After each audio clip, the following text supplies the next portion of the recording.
Bienvenue dans votre premier cours de souplesse sous forme de podcast. Ici, on se retrouve entre copines pour travailler la souplesse et la réflexion autour d'un sujet qui vous intéresse. D'où le nom du podcast, réflexion.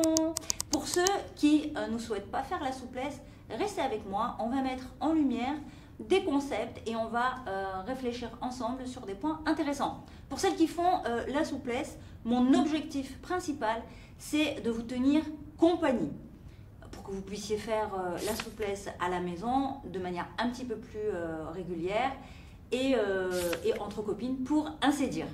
On est au ressenti, c'est-à-dire que si vous ressentez le besoin de vous libérer, vous libérez, vous inspirez un coup et vous reprenez. Aujourd'hui, on a 20 exercices, on les fait ensemble et on discute. C'est OK pour vous? OK, installez-vous en V sur votre tapis. Moi, comme vous le savez, je porte des talons. C'est mon propre challenge pour cette année. Donc, chacun ses galères, hein, n'est-ce pas? vous restez pieds nus. Si vous avez oublié votre bouteille d'eau ou vos briques, vous allez les récupérer maintenant. C'est le moment. Aujourd'hui, on est focus sur le facial, ouverture de hanche. Donc, les retardataires, allez chercher également vos petites genouillères. Et oui, on est dans un cours immersif, donc on a toujours des petites retardataires.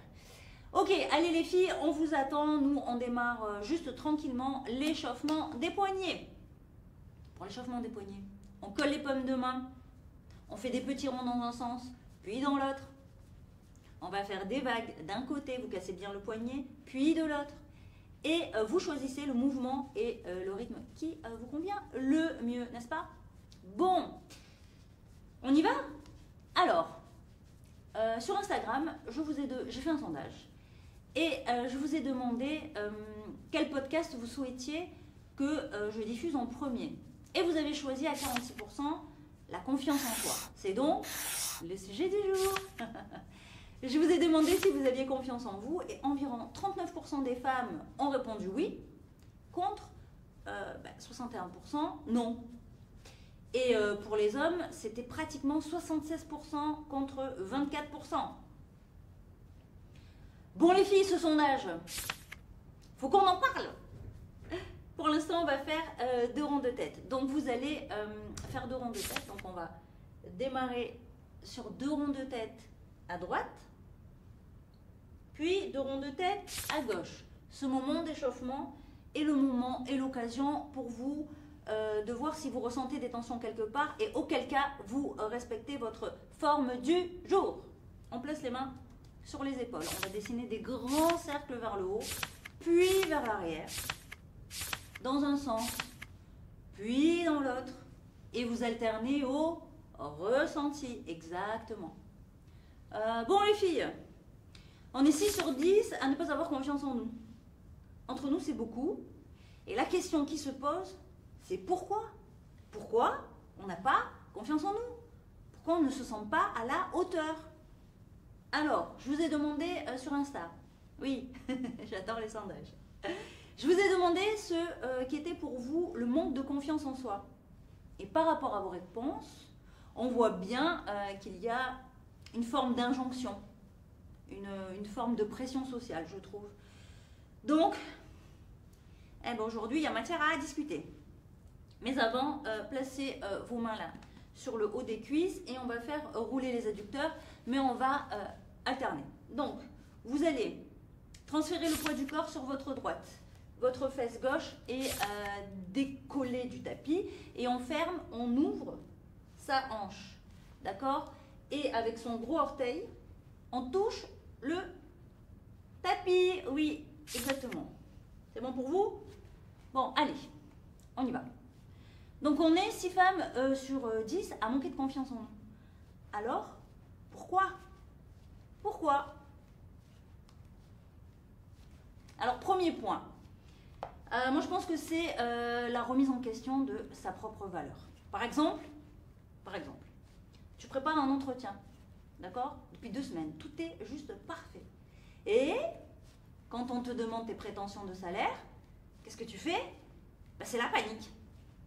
Tu vois? Ou alors, si tu travailles à ton compte, et qu'on te négocie les tarifs, tu cèdes. Ou encore, tu restes en couple avec quelqu'un qui ne te convient pas. Donc, ça ne va pas. assieds-toi et on change d'adducteur. Donc c'est toujours pareil, tu transfères le poids de ton corps là sur ta gauche, oui, tu soulèves ta fesse droite et tu fais, oui, exactement, une fermeture, une ouverture de hanche et tu touches avec le gros orteil. Voilà, c'est bon? Donc deuxième point, la remise en question de son physique. Et oui, bon, à un moment donné, j'avoue, on remet tout en question, notre physique, c'est une réalité. On va juger, à l'adolescence, on va se juger la peau, par exemple, si tu as, une poussée d'acné, les vergetures, le jour où tu as des bébés, un bébé, peut-être le poids, les rides, bref, il y a toujours un truc à rénover, quoi, en fait. Quand on s'attaque à la garde-robe, c'est trop serré, c'est trop grand, c'est trop petit, c'est trop cintré, bref, là aussi, il y a toujours un truc qui ne va pas. Posez votre fesse, ouvrez votre V, on va passer en écrasement facial. Donc, vous posez le bout des doigts, ou la paume de main, ou les coudes. Voilà. Le dos est bien plat. Troisième question, la remise en question de l'ambition. Mais là, alors là, c'est magique parce que bien souvent, ça ne vient pas de nous, ça ne vient pas de toi. Par exemple, toujours à l'entretien d'embauche, on peut te demander si tu comptes bientôt faire des bébés. Et si tu n'en as pas. Alors qu'un homme, s'il n'a pas d'enfant, on ne va pas lui dire « Et monsieur, vous comptez avoir des enfants ?» Donc bon, il y a quand même matière à se dire que oui, tout n'est pas toujours pareil et qu'il y a des injonctions. Tout n'est toujours pas pareil pour les hommes et les femmes, mais on a des injonctions. Et après, il y a l'ambition. Donc pour l'ambition, il est sûr que tu peux être ambitieuse, mais il faut quand même que tu donnes la priorité à ton mari et à tes enfants, tu vois. Et le truc, c'est que toi, tu as envie d'être ambitieuse, tu as envie d'être indépendante. Parce que si ton mec, il est fauché, faut pas finir clodo. Par contre, si tu te mets avec un mec qui a du fric, tu pourrais aussi passer pour une michto. Et puis avec Instagram, Facebook et compagnie, on ne peut pas dire que ça booste la confiance en soi. Pourquoi? Parce qu'en fait, tu finis toujours par te demander à un moment donné si tu es belle ou si ta vie, c'est pas un peu de la merde. J'ai l'impression qu'il faut tout le temps être mieux sur tout et tout le temps. En fait, c'est pas possible, quoi. Et puis je pense que les filles, il faut qu'on se détende. Allez, on revient. On se place dans un grand V. Et là, on va faire rouler les deux adducteurs. Oui, tu fais rouler tes deux adducteurs. Dans cet exercice, comme je vous le dis, vous pouvez vous sentir coincé. Donc dans ce cas, vous devez creuser et arrondir le bas du dos. D'accord? Si vous êtes coincé, c'est pas grave, vous continuez. Bref. Et les hommes dans tout ça? Bon, eux, ils sont quasiment 8 sur 10 à se sentir confiants, performants. Bon, écoute, moi je trouve que c'est plutôt positif, c'est chouette. Nous, on aime les hommes confiants. C'est rassurant. Nous, on aime un homme qui se sent capable. Oui, les célibataires, je vous entends. Vous vous dites, mais où sont ces 80% d'hommes confiants? Moi, je suis inscrite sur 2 applis et c'est la catastrophe. Donc, écoute, t'inquiète pas, ton homme idéal est quelque part, et il faut juste que tu visualises. Place-toi en écrasement facial. Donc là, c'est toujours pareil, tu connais le principe, le dos est plat, tu poses le bout des doigts, ou la paume de main, ou les coudes. Bon, oui, donc visualise. Si celles qui sont célibataires, visualisez s'il y a bien 80% d'hommes confiants et que vous aimez ça, vous allez bien trouver. Tiens, un exemple pour illustrer la confiance en soi. T'as certainement connu, toi, un mec qui était tout skinny ou tout grassouillé et qui le matin, devant le miroir, fait le bodybuilder et qui te dit « Ah, ma chérie, tu trouves pas que j'ai pris des biceps ?» Là où toi, quand tu te regardes dans le miroir, tu vois quoi? Tu vois que tes défauts direct. Donc, tu sais quoi? Peut-être qu'ils ont raison et qu'il faut faire de la visualisation. Tu vois, il faut toujours te voir au sommet, même quand tu te sens à la cave. Ok? C'est peut-être le secret.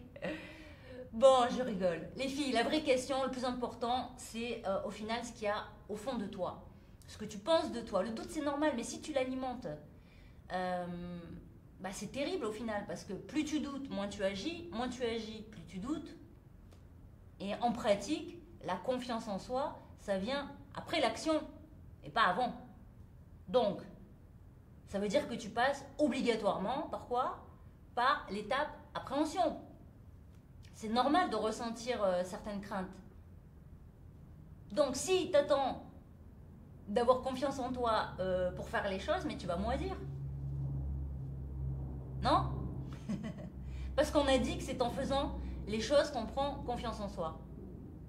Donc, il faut agir. La confiance en soi, il faut savoir, les filles, que c'est clairement et directement lié à l'action. On revient au V. Alors, on inspire. D'accord? On se grandit et on va sur sa gauche. D'accord? Vous tirez bien sur votre diagonale. Et aussi, j'ai vu que certaines d'entre vous, vous disiez que vous aviez peur du regard des autres. Et pour ça, il faut savoir qu'il y a deux catégories. Car la peur du regard des autres, c'est pas seulement ne pas oser. Alors, tu as d'un côté, évidemment, les personnes qui, par peur du regard des autres, n'osent pas. Mais de l'autre, tu as ceux qui n'osent pas, qui ne font pas. Et de l'autre côté, tu as ceux qui font. Donc, bravo, mais pour satisfaire le regard des autres. Contracte les abdos, hop, et tu remontes. Et on va de l'autre côté. Tu vas chercher sur ta diagonale, hein, le bras bien au-dessus de ta tête. Donc oui, je disais, tu as les personnes qui, pour satisfaire le regard des autres, pour être aimées, pour être validées, pour avoir la paix même parfois, ils vont agir pour satisfaire le regard des autres. Et on n'en parle pas assez de cette catégorie-là. Vous ne trouvez pas? Donc tu as d'un côté celui qui n'agit pas par rapport au regard des autres parce qu'il en a peur, et de l'autre côté, tu as celui qui agit pour satisfaire le regard des autres. Donc dans les deux cas, les personnes ne sont pas dans la croissance. On se libère. En haut. Tu croises, tu repousses loin, derrière.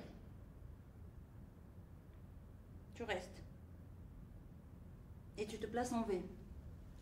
Donc, les personnes qui n'ont pas confiance en eux, ils vont se retrouver dans une vie qui ne les fait pas kiffer. Et ça, c'est pas ok. C'est pas ok. C'est pas ok de vivre pour se battre, pour une vie, pour des rêves qui correspondent à quelqu'un d'autre. Parce que dans ta vie, tu risques de te faire chier, quoi. Donc là, pour l'écrasement facial, n'oubliez pas de garder bien le dos plat et vous travaillez au ressenti. En plus, pour satisfaire le regard des autres, ça implique quoi? Ça implique de porter un masque social. On n'est pas soi, on adapte des comportements ou des apparences pour répondre aux attentes des autres. C'est-à-dire qu'on projette l'image que les gens valorisent. On se dissout pour satisfaire les injonctions, pour intégrer une sphère sociale, pour séduire une personne, pour aimer, être valide de sa famille, par exemple. Donc au final, tu es l'imposteur de toi-même, quoi. Et ça, c'est terrible parce que tu te retrouves à fournir des efforts, tu passes ta vie à grimper la montagne qui satisfait ton entourage, ton écosystème, enfin, celui dans lequel tu évolues. Et le jour où tu vas arriver au sommet de cette montagne, tu vas te retourner et peut-être que tu te rendras compte que le paysage ne te plaît pas du tout. Et tu vas te frapper quoi? Une crise existentielle. Chaud. On se libère. Bon, c'est le moment de la grenouille.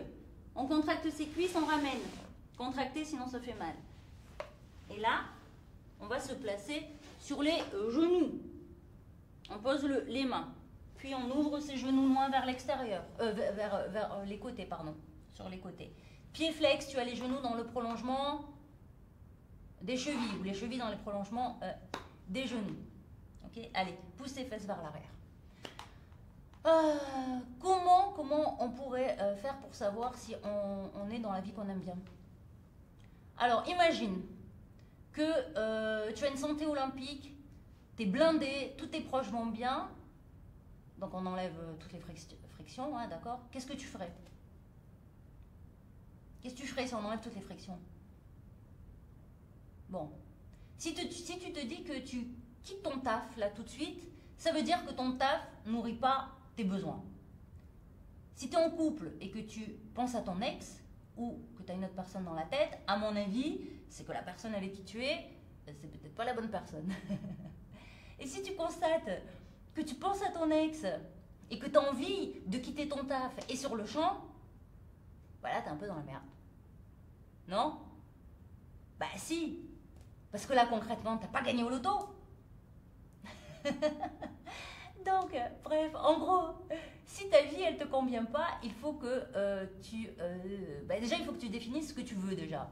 Ça c'est le premier point. Tu indiques au GPS l'adresse à laquelle tu veux aller. Ensuite, il faut que tu te fixes des objectifs clairs avec un plan d'action et des délais. D'accord? Et que tu visualises comment tu te sentiras quand tu auras atteint tes objectifs. Il faut que tu ressentes l'émotion, la même que celle que tu peux ressentir quand tu te dis que tu as gagné au loto. Par exemple, tu veux perdre du poids. Donc l'objectif, c'est perdre du poids. Le plan, c'est comment je m'y prends et le délai, c'est dans combien de temps. Je veux perdre 10 kilos en 90 jours en faisant du sport le lundi, mercredi, vendredi par exemple. Et en arrêtant la malbouffe. D'accord? Par contre, il faut que tu sois prête à rencontrer des obstacles et donc il te faut le plan craquage. Parce que oui, tu sais que tu vas craquer. Et l'échec, ça fait partie du processus. Donc, il te faut le plan craquage. C'est-à-dire que si tu as la flemme et que tu n'as pas envie de faire du sport, le plan craquage, c'est ok, je fais que 10 pompes et 1 minute de gainage à la place des 45 minutes de training. Si tu veux des sucreries, par contre, dis-toi que la frustration d'avoir craqué, elle peut être plus lourde que la frustration d'avoir résisté. Alors pose-toi des questions, parce que la frustration d'avoir résisté te rapproche quand même de ton objectif. Et tu vas pas commencer à appliquer la technique du foutu pour foutu, d'accord? Parce que meuf, quand tu te maquilles et que tu rates ton trait d'eyeliner, tu pars pas au travail en te disant ah ben foutu pour foutu, je me suis mal fait le trait d'eyeliner, je me fais un Picasso. D'accord? Bref, donc il te faut un objectif clair, un plan d'action, le plan de craquage, des délais. Ensuite, il faut que tu mesures tes progrès et que tu célèbres tes petites réussites. Et oui, parce que tu seras heureuse d'avoir agi vers ce qui t'anime.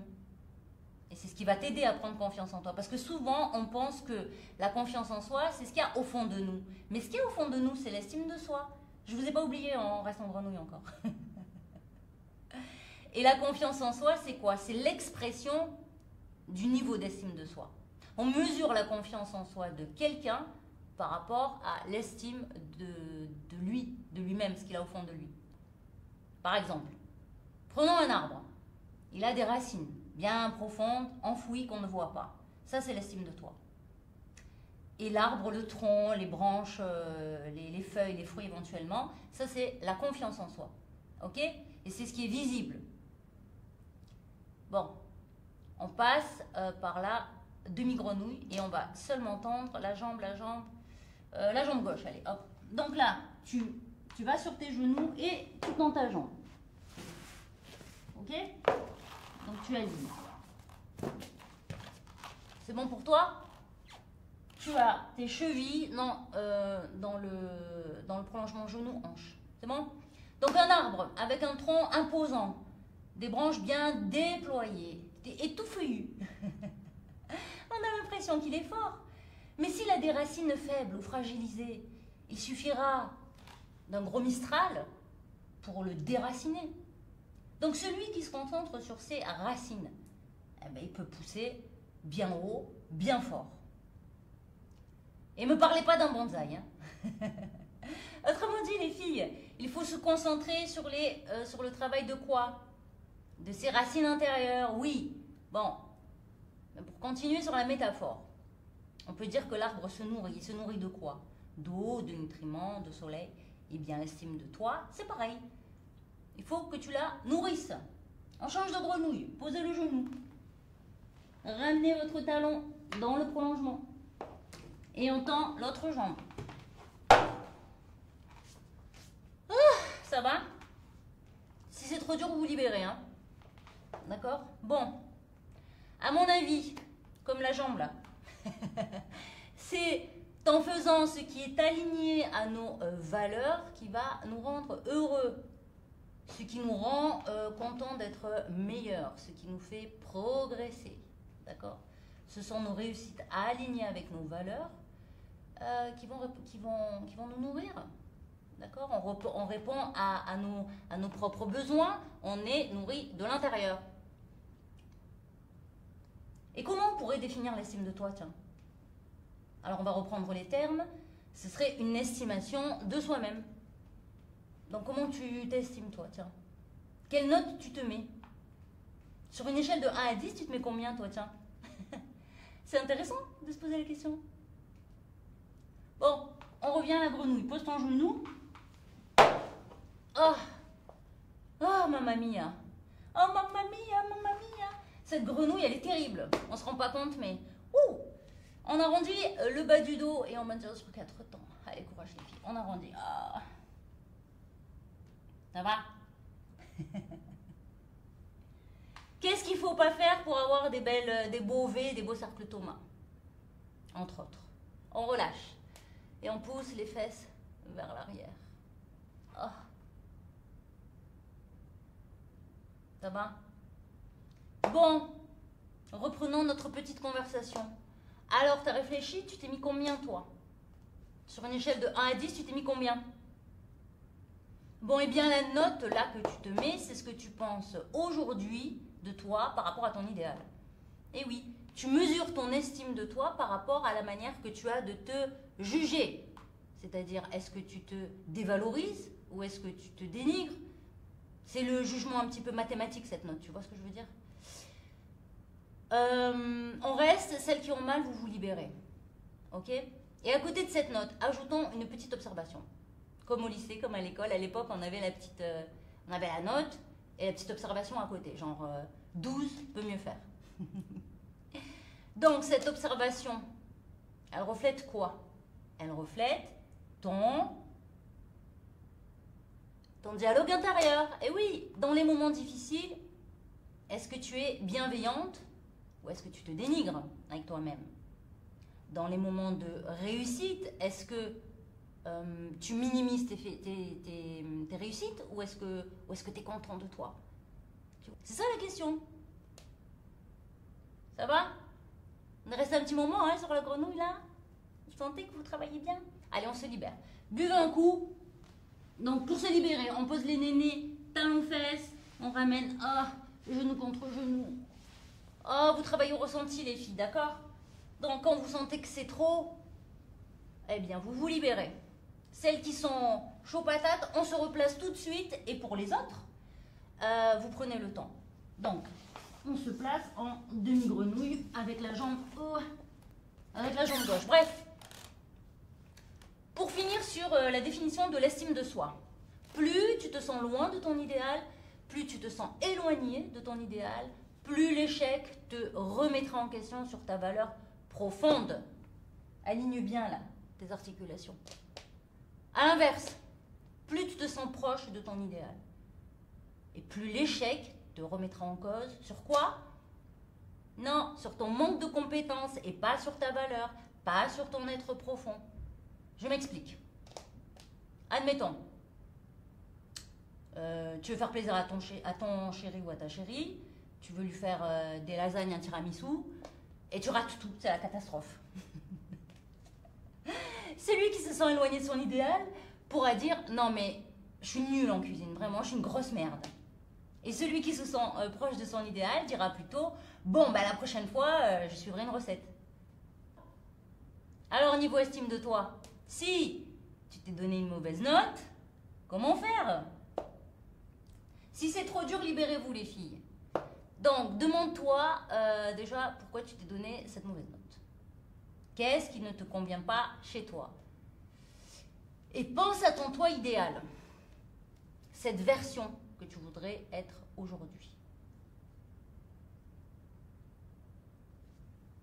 Bah oui. Donc déjà, pour te rapprocher de ton idéal, commence maintenant, à mon avis, à te mettre dans la peau de ton idéal, dans la vie de ton idéal, dans le quotidien de ton idéal, dans les actions de ton toi idéal.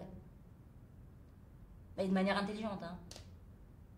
Si tu t'imagines millionnaire, tu ne vas pas commencer à dépenser tous tes sous alors que t'as pas un rond. Bon, en attendant, on va se mettre dans la peau d'une grenouille. Ah, posez le genou. Alignez votre pied dans le prolongement du genou et on tend de l'autre côté. Si c'est trop dur, vous vous libérez. Hein. Vous le savez, je vous l'ai dit. Oh, demi-grenouille de l'autre côté. Les pieds pointent. On va rester dans la position. Aïe, aïe, aïe. Donc, je parlais de se rapprocher de son idéal. Alors, pose-toi la question suivante. De quoi se nourrit ton toi idéal? Qu'est-ce que tu consommes? Et je ne parle pas seulement de bouffe, mais qu'est-ce qu'on consomme? La nourriture digitale. Oui, intellectuelle. Ton environnement aussi, ce que pensent tes amis, les gens que tu côtoies. Donc pose-toi la question. Comment ton toi idéal se comporte avec ses proches, qui il côtoie, etc., etc. Comment il se comporte en société, comment il organise ses journées, comment il fait du sport. Est-ce que ton toi idéal s'est abonné à ma chaîne? Est-ce qu'il a activé la cloche, tiens? Non? Bon, t'as compris. Il faut que tu agisses comme ton toi idéal. Si ton toi idéal est cultivé, il écoute des podcasts dans les transports, par exemple. Si les sportifs, je sais pas, mets-toi en mouvement. Par exemple, lance-toi le défi de 10 pompes par jour pendant 30 jours. Et le jour où tu as la flemme, oblige-toi. Oblige-toi si tu as la flemme. Tu fais le plan craquage. Et tu verras que dans 99% des cas, même si tu te dis je fais qu'une pompe, t'en feras plus. Parce que le plus dur, c'est l'impulsion, c'est le démarrage, c'est l'énergie qu'il faut pour démarrer. C'est pas la vitesse de croisière. En plus, plus tu fais des petits efforts que tu mets dans ta routine, comme là par exemple de faire la souplesse, mieux c'est. Parce que tu deviens familière de l'effort et tu n'auras plus peur parce que tu sauras à quoi t'attendre la prochaine fois. On se libère en V. On pose les nénés. Talons fesses.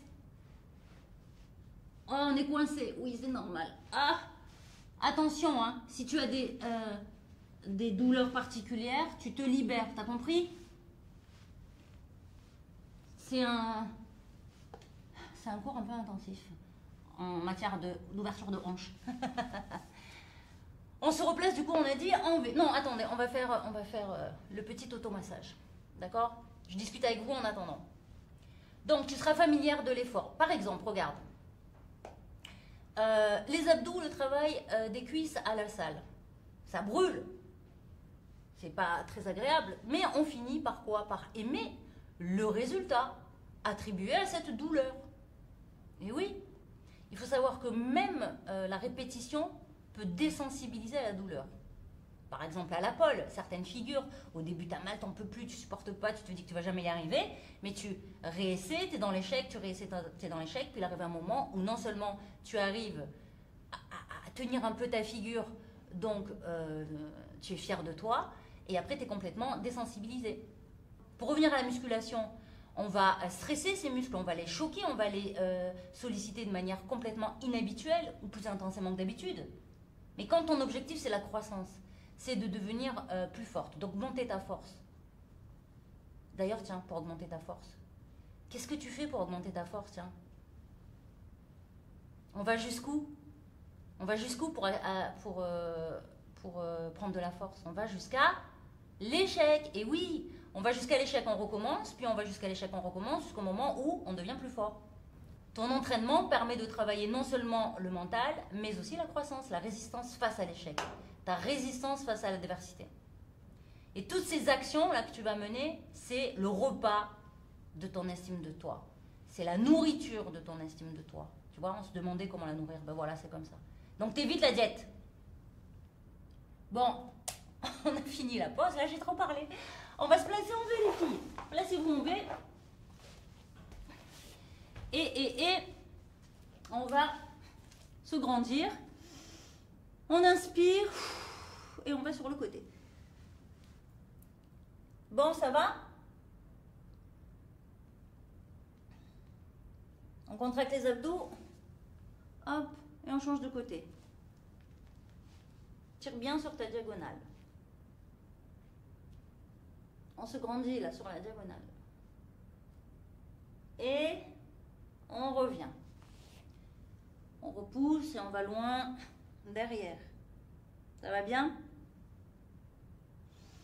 Inspirez, expirez. Et franchement, vous pouvez remercier votre petit corps de tout ce que vous faites. La gratitude, c'est vraiment quelque chose d'intéressant, je trouve. Vraiment. On va passer en écrasement. Oui, il faut remercier son petit corps, donc vous connaissez chacune son niveau, hein, d'accord? Oui, la gratitude, pardon. Oui, la gratitude, je trouve que c'est quelque chose qui vous aide. Remercier de tout ce que vous avez.